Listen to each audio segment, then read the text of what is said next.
Assalamualaikum warahmatullahi wabarakatuh. Selamat siang dan salam sejahtera untuk kita semua. Perkenalkan, saya Dr. Ros Kasana Dewi, spesialis patologi anatomi, yang merupakan salah satu dosen tetap dari Fakultas Kedokteran Universitas Brawijaya pada program studi Sarjana Kedokteran dengan bidang keahlian di ilmu patologi anatomi.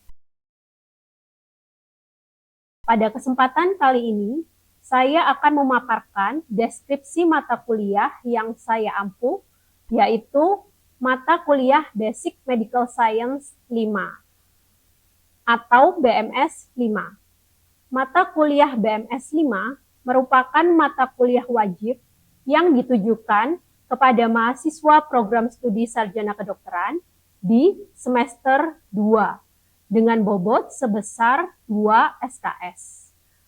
Pada mata kuliah ini, mahasiswa akan mendapatkan pengalaman belajar materi dasar ilmu kedokteran berupa konsep umum patologi penyakit, di mana mahasiswa diharapkan dapat memahami bagaimana keadaan sakit dapat muncul, hingga bagaimana gambaran perubahannya dari level makroskopik hingga mikroskopik atau seluler dan molekuler. Capaian pembelajaran dari mata kuliah ini adalah mahasiswa diharapkan dapat memahami konsep sel sebagai unit fungsional untuk menjelaskan kondisi sakit secara umum. Yang kedua, mahasiswa diharapkan dapat memahami mekanisme adaptasi sel dan kematian sel. Yang ketiga, mahasiswa diharapkan dapat memahami konsep dasar inflamasi atau peradangan, baik akut maupun kronis. Yang berikutnya, mahasiswa diharapkan dapat memahami konsep penyembuhan sel dan jaringan. Selanjutnya, mahasiswa diharapkan dapat memahami konsep hemostasis, gangguan hemodinamik, dan tromboemboli. Dan yang berikutnya adalah mahasiswa diharapkan dapat memahami konsep dasar neoplasia serta bagaimana pendekatan kliniko-patologisnya. Metode pembelajaran yang digunakan dalam mata kuliah ini meliputi kuliah interaktif, praktikum makroskopik dan mikroskopik dari kasus-kasus penyakit tersering, problem-based learning atau PBL yang merupakan pembelajaran dengan metode diskusi kelompok kecil berbasis kasus atau masalah. Selain itu juga mahasiswa akan mendapatkan pengalaman belajar procedural skill, yakni pengenalan mengenai teknik FNAB atau Fine Needle Aspiration Biopsy yang merupakan salah satu metode diagnostik non-invasif untuk pasien dengan tumor atau benjolan. Dalam melaksanakan mata kuliah ini, saya menggunakan beberapa media pembelajaran seperti Google Classroom untuk delivery materi, termasuk video pembelajaran maupun penugasan. Kemudian juga menggunakan Elevate yang merupakan salah satu portal LMS di FKUB, dan juga menggunakan berbagai spesimen makroskopik dan mikroskopik yang tersimpan di laboratorium patologi anatomi yang digunakan untuk proses praktikum. Untuk evaluasi hasil pembelajaran atau metode assessment pada mata kuliah ini meliputi kombinasi dari beberapa komponen, yaitu melalui penilaian ujian topik, kuis atau post-test, serta UTS dan UAS yang bertujuan untuk menilai kognitif mahasiswa dengan total bobot 50%. Selain itu juga penilaian partisipatif kolaboratif yang pertama dalam bentuk project-based learning dengan bobot 30% yang di dalamnya mencakup penilaian PBL dan evaluasi praktikum. Dan yang kedua dalam bentuk case-based method dengan bobot 20% di mana penilaian dilakukan kepada mahasiswa secara individu dan tim dalam memecahkan masalah atau kasus yang diintegrasikan berdasarkan seluruh mata kuliah yang ada di semester 2, yakni dalam kegiatan mini olimpiad, dan juga penilaian prosedural psikomotor dalam bentuk OSCE atau Objective Structured Clinical Examination, yaitu metode evaluasi keterampilan klinis secara objektif dan sistematis, khususnya pemecahan masalah diagnostik kasus melalui teknik FNAB. Dengan demikian, diharapkan luaran dari mata kuliah ini dapat menghasilkan mahasiswa dengan pemahaman dan kemampuan yang komprehensif terkait ilmu dasar patologi anatomi, meliputi konsep patologi untuk dapat menjelaskan kondisi sakit, adaptasi, inflamasi, penyembuhan jaringan, neoplasma, serta bagaimana pendekatan klinikopatologisnya untuk tata laksana suatu penyakit. Dan berikut adalah cuplikan pembelajaran yang dilakukan secara luring dengan mahasiswa.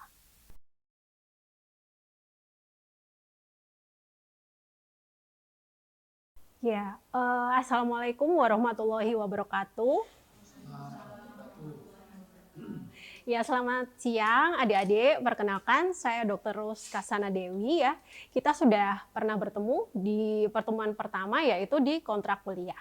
Hari ini kita akan bahas mengenai topik neoplasia ya, tapi lebih kepada proses karsinogenesisnya ya. Jadi apa aja yang akan kita bahas hari ini, yaitu pertama adalah prinsip dasar karsinogenesis, kemudian juga hallmarks of cancer, ya, jadi apa saja karakteristiknya dari suatu keganasan, dan juga apa penyebabnya ya, yaitu apa saja agen karsinogenik yang bisa menyebabkan timbulnya suatu kanker ya. Jadi di kuliah yang sebelumnya kalian sudah pasti diajarkan tentang neoplasma ya. Jadi pada pertemuan yang kali ini saya tidak akan mengajarkan lagi tentang klasifikasi dan nomenklatur, tapi lebih kepada proses karsinogenesisnya ya. Nah, mungkin masih ada yang ingat neoplasma itu apa? Adik-adik? Ada yang ingat? Zuzu? Ya, tepat sekali ya. Pertumbuhan yang tidak normal ya. Jadi mungkin bisa dilihat di sini ya, ada lesi seperti ini ya di kulit. Meskipun sebenarnya kelihatannya ini, oh ini kayaknya cuman kayak luka gitu ya, atau kayak andeng-andeng gitu. Tapi sebenarnya perlu dievaluasi lebih lanjut ya. Apakah dia ini sesuatu yang jinak atau ganas ya, benign or malignant. Nah, mengapa ini penting? Karena pertumbuhan ini bisa terjadi di berbagai organ tubuh ya. Jadi bisa terjadi di mana saja ya. Bisa di kulit, bisa juga di tulang contohnya ya. Kalau pertumbuhan abnormal itu tumbuh di tulang, maka dia akan menggerogoti ya korteksnya sampai seperti ini ya, sehingga bisa menimbulkan massa dan menyebabkan pasien mengalami gangguan fungsi ya. Jadi ini sebenarnya per definisi ya, apakah itu neoplasma ya. Yang dimaksud adalah pertumbuhan yang abnormal ya, yang tumbuhnya melebihi ya, melebihi dan tidak terkoordinasi ya.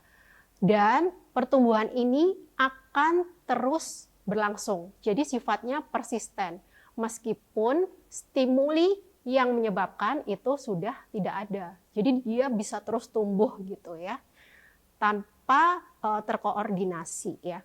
Nah, ini dikenalkan definisi ini yang pertama kali oleh seorang British pathologist, yaitu Sir Rupert Willis ya. Nah, kemudian pada neoplasma itu ada beberapa terms atau istilah yang perlu kalian pahami terlebih dahulu ya. Jadi ada yang namanya istilah onkologi ya. Mungkin kalian kalau ke rumah sakit atau ke klinik ada klinik onkologi ya. Itu yang dimaksud apa? Jadi itu adalah suatu ilmu yang mempelajari tentang tumor atau neoplasma.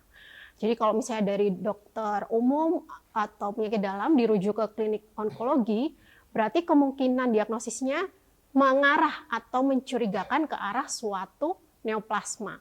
Bisa jinak, bisa ganas ya. Kemudian kalau neoplasia tadi kan sudah ya, pertumbuhan baru ya. Jadi dia merupakan prosesnya. Tapi kalau neoplasma itu adalah produknya, masanya ya. Kemudian yang sering kita dengar itu adalah tumor ya. Kalau tumor itu apa? Itu adalah sebenarnya istilah yang digunakan oleh masyarakat awam untuk menyebut semua jenis benjolan atau massa. Jadi masih belum bisa diketahui apakah ini massanya karena radang gitu ya, digigit nyamuk karena jatuh atau suatu neoplasma ya. Dan ada juga kanker ya. Nah, kalau kanker ini berarti adalah neoplasma yang ganas. Jadi kalian tidak menyebut kanker untuk sesuatu yang benign ya. Oke, kita masuk ke inti ya. Untuk karsinogenesis ya. Bagaimana bisa timbul kanker ya? Jadi intinya harus ada yang disebut dengan mutasi ya. Jadi tumor itu bisa tumbuh apabila ada proliferasi sel. Nah, proliferasinya terjadi karena apa? Karena adanya mutasi. Mutasi yang dimaksud apa? Yaitu adanya kerusakan genetik, tapi dia bersifat non-letal. Ya. Jadi dia gennya rusak, tapi dia tidak bisa mati. Itu yang disebut dengan mutasi. Maka dia akan terus berproliferasi. Bagaimana itu bisa terjadi? Nah, ini bisa disebabkan oleh faktor lingkungan, jadi didapat ya dari lingkungan sekitar, atau juga diwariskan atau diturunkan ya. Nah, target utama dari mutasi ini apa aja? Target utama biasanya adalah gen ya. Jadi ada yang disebut dengan proto-onkogen ya. Proto-onkogen ini apa? Itu adalah gen yang memicu pertumbuhan. Dia merupakan gen yang normal dan memicu pertumbuhan. Kalau dia mengalami mutasi, maka dia akan disebut dengan onkogen. Jadi yang jahat siapa? Onkogen. Oke. Selain itu, juga biasanya yang menjadi target itu adalah tumor suppressor gene ya. Jadi gen yang sifatnya menghambat pertumbuhan, itu yang menjadi target. Kalau dia dihambat gen ini, maka dia tidak bisa menghambat pertumbuhan, maka sel akan terus berproliferasi. Ya. Nah, yang termasuk di dalamnya yang paling terkenal ya, yang paling famous adalah P53 ya, di mana P53 ini juga berfungsi bertindak dalam proses apoptosis. Apoptosis itu apa? Iya, benar ya. Program kematian sel atau kematian sel yang terprogram ya. Kemudian P53 juga berpengaruh pada proses perbaikan DNA. Nah, yang bisa dilihat di sini ya, ini adalah ilustrasinya. Perbedaan antara sel normal dengan sel yang mengalami mutasi di gen P53-nya ya. Jadi kalau sel normal dia terpapar agen mutagenik, maka pada siklus sel kan ada fase apa aja? Iya benar. G1, S, G2, M. Iya. Nah, kalau dia terpapar agen yang mutagenik, maka akan terjadi arrest atau stop di fase G1 gitu ya. Kenapa? Supaya bisa ada waktu untuk proses perbaikan DNA ya. Tujuannya untuk apa? Supaya bisa kembali menjadi sel normal. Jadi yang berproliferasi harusnya sel yang normal. Oke. Nah, kemudian kalau memang dia tidak bisa diperbaiki, akan terjadi apoptosis. Itu kalau fungsi selnya normal ya. Tapi kalau fungsi P53-nya rusak atau mengalami mutasi, maka tidak akan terjadi arrest di fase G1. Jadi tidak ada waktu untuk proses perbaikan DNA. Sehingga sel yang mengalami proliferasi adalah sel yang mengalami mutasi. gitu ya. Nah, itu berbahaya karena dia akan berproliferasi terus-menerus menjadi kanker gitu ya. Dan proses untuk timbul menjadi kanker ini bukan suatu proses yang mendadak tiba-tiba gitu ya. Ini adalah proses yang bertahap, bahkan butuh waktu bertahun-tahun ya. Jadi kalau ada sel normal, dia harus mengalami proses yang disebut dengan inisiasi dulu ya. Proses inisiasi ini adalah paparan terhadap karsinogen, di mana nanti dia selnya akan berubah atau mengalami mutasi ya. Nah, mutasinya itu bisa macam-macam ya, bisa aktivasi atau bisa juga loss. Oke. Nah, setelah mengalami inisiasi, dia harus terpapar terhadap promotor ya. Ini prosesnya disebut dengan promosi gitu ya. Dan ini membutuhkan waktu yang lama gitu ya, sampai sel itu akan mengalami perubahan dan proliferasi dengan sifat yang tidak terkontrol. Nah, untuk contohnya yang bisa kita lihat secara nyata gitu ya, itu biasanya dapat dilihat pada karsinoma serviks ya, atau kanker leher rahim, di mana itu biasanya diawali dengan proses displasia terlebih dahulu ya. Displasia bisa ringan, sedang, dan berat. Atau kita sebut juga dengan cervical intraepithelial neoplasia, atau kita singkat dengan CIN ya. Jadi yang pertama itu adalah CIN 1 ya, di mana displasianya masih ringan dan dia hanya terjadi pada sepertiga lapisan dari basal. Jadi kalau di serviks itu epitel pelapisnya apa? Squamous. Oke, benar. Squamous ya. Nah, epitel squamous yang normal harusnya yang tampak seperti pada permukaan. Bentuknya poligonal dengan inti yang pipih ya. Bisa dilihat di sini, intinya sudah tampak membesar pleomorfik ya. Jadi sudah mengalami displasia, tapi hanya sepertiga ya. Maka kita sebut dengan displasia ringan atau CIN 1. Kalau dia sudah sampai separuh ya, maka dia akan memasuki CIN 2 ya. Dan kalau sudah sampai ke seluruh lapisan ketebalan, maka dia sudah mencapai CIN 3 ya. Ini bisa sangat terlihat ya perbedaannya antara yang normal dengan yang mengalami perubahan ya. Kemudian kapan kita sebut dengan karsinoma? Kalau ada invasi ya. Invasi ya. Nah, bagaimana mengamati invasi?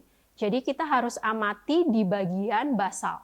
Di sini seharusnya ada membran basal yang intak atau tidak gitu ya. Kalau dia masih intak, maka masih kita sebut dengan karsinoma in situ. Kalau dia sudah tidak intak, berarti dia sudah invasif ya. Karena dia sifatnya sudah infiltratif ke mana-mana. Oke, kita masuk ke yang selanjutnya ya, yaitu hallmarks of cancer. Jadi sebenarnya ada karakteristik perubahan dasar dari kanker ya, yang fundamental. Ada berapa? Ini 8 ya. Di sini ada 8 ya, tapi kalau dihitung di sini ada berapa? Ada 10, kelebihan 2 ya. Jadi yang pertama itu sel kanker itu dia self-sufficiency in growth signal ya. Jadi dia sifatnya otonom, tidak tergantung terhadap sinyal pertumbuhan. Kemudian yang kedua, insensitive to growth inhibitory signals ya. Jadi dia juga bisa menghindar dari sinyal penghambat pertumbuhan ya. Kemudian yang ketiga, altered cellular metabolism. Jadi dia bisa mengubah proses metabolisme, intinya supaya bisa mensintesis dengan cepat gitu ya.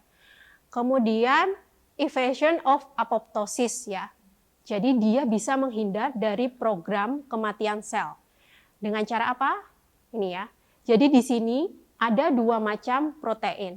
Yang pertama adalah protein anti-apoptotik ya. Yang golongannya BCL itu ya, bukan bunga citra lestari ya. Pokoknya yang BCL ini adalah anti apoptosis ya. Kalau yang pro apoptosis ini yang Bax dan Bak ya. Jadi dia bisa mengaktifasi protein anti apoptosis atau menginaktivasi protein pro apoptosis ya. Jadi dia mengganggu proses apoptosis. Yang selanjutnya adalah limitless replicative potential ya. Jadi dia itu sifatnya immortal ya. Jadi dia bisa menghindar dari penuaan sel.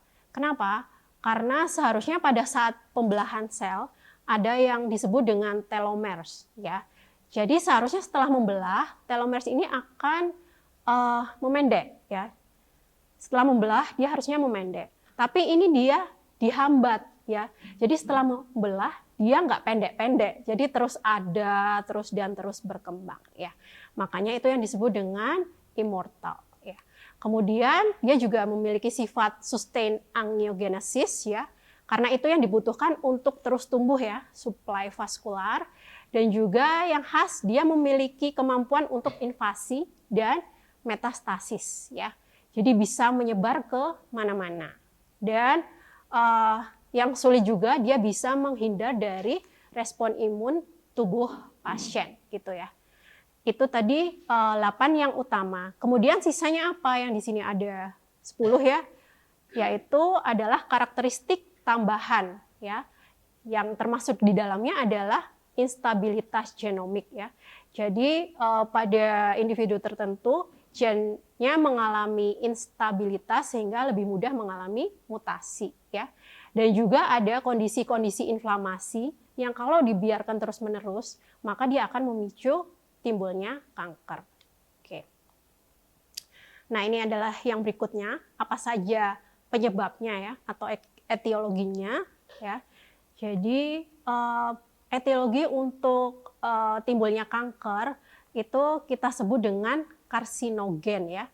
Dia bisa berasal dari lingkungan ya. Ada beberapa macam ya, bisa berupa kimiawi, radiasi, atau mikrobial. Nah, kita bahas yang pertama adalah yang kimiawi ya. Jadi gimana prosesnya karsinogenesis kimiawi? Ini prosesnya diawali dengan suatu percobaan gitu ya, dengan menggunakan tikus, dengan mengaplikasikan atau memberikan paparan terhadap tikus ini terhadap suatu inisiator yang berupa polisiklik hidrokarbon ya, dan juga dipaparkan terhadap promotor yang hijau ini ya, berupa croton oil. Nah, jadi ada 5 grup ya. Pada tikus yang pertama hanya dipaparkan terhadap inisiator, tidak akan timbul tumor. Kemudian grup yang kedua, dia dipaparkan terhadap inisiator, kemudian dipaparkan secara bertahap terhadap promotor, maka akan timbul tumor. Begitu juga kelompok 3 ya, meskipun ada jarak, tetap bisa timbul tumor. Tapi bagaimana jika promotor dipaparkan terlebih dahulu daripada inisiator? Ternyata tidak bisa timbul tumor.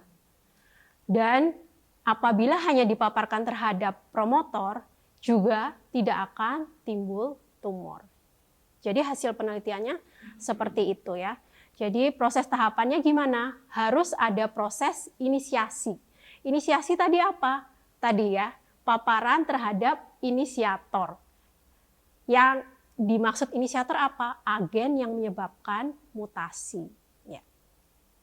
Dan ini sifatnya irreversible ya. Jadi dia memiliki memori. Nah, kalau promosi itu apa? Paparan terhadap promotor ya. Dan dia sifatnya reversible. Tapi tumor tidak akan timbul kalau dipaparkan terhadap promotor terlebih dahulu ya. Dan harus ada dua-duanya ya. Nggak bisa hanya salah satu aja, nggak bisa ya. Kemudian setelah tahapan inisiasi dan promosi, masuk ke tahapan progresi, baru bisa timbul kanker. Nah, yang dimaksud tadi apa contohnya gitu ya? Yang karsinogennya gitu loh, yang bisa menyebabkan kanker. Yang itu ada 2 tipe ya. Ada yang direct, ada yang indirect. Kalau yang direct itu tidak perlu diaktifasi dulu ya. Jadi dia langsung bisa menyebabkan karsinogenesis ya. Tapi biasanya sifatnya lemah. Contohnya apa? Contohnya salah satunya adalah alkylating agent ya. Itu adalah salah satu obat-obatan kemoterapi. Jadi ada efek sampingnya tapi hanya lemah gitu ya. Kemudian yang kedua adalah indirect acting ya. Kalau yang indirect ini dia memerlukan aktivasi metabolik dulu gitu ya. Tapi biasanya sifatnya lebih poten ya. Contohnya apa? Contohnya adalah polycyclic hidrokarbon ya. Ini apa sih, bisa didapat dari mana gitu ya? Jadi bisa didapat dari lemak pada daging-dagingan yang di-grill tuh ya. Yang suka makan di sini siapa ya? Kemudian dari bahan bakar gitu ya. Yang dari bahan bakar, kemudian dari ini ya, tar ya. Tar ini biasanya didapatkan dari residu tembakau. Demikian presentasi dari saya, kuliahnya tentang karsinogenesis. Mungkin dari adik-adik ada yang kurang jelas atau ada yang mau ditanyakan? Ya, namanya siapa? Baik dokter, saya perkenalkan, saya Aisyah Bilas. Ini saya izin bertanya, pada proses karsinogenesis ini, mengapa tumor itu tidak bisa muncul jika promotor ini dipaparkan terlebih dahulu sebelum inisiator? Ya. Terima kasih. Ya, terima kasih adik Aisyah atas pertanyaannya ya. Pertanyaannya menarik sekali ya.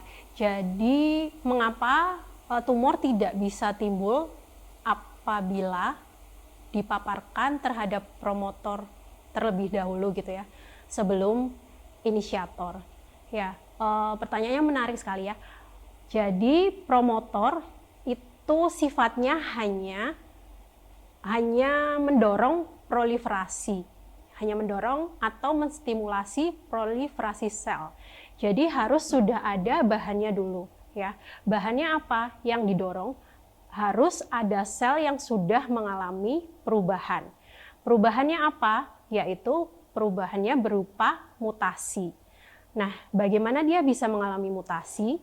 Dia harus sudah terpapar oleh inisiator.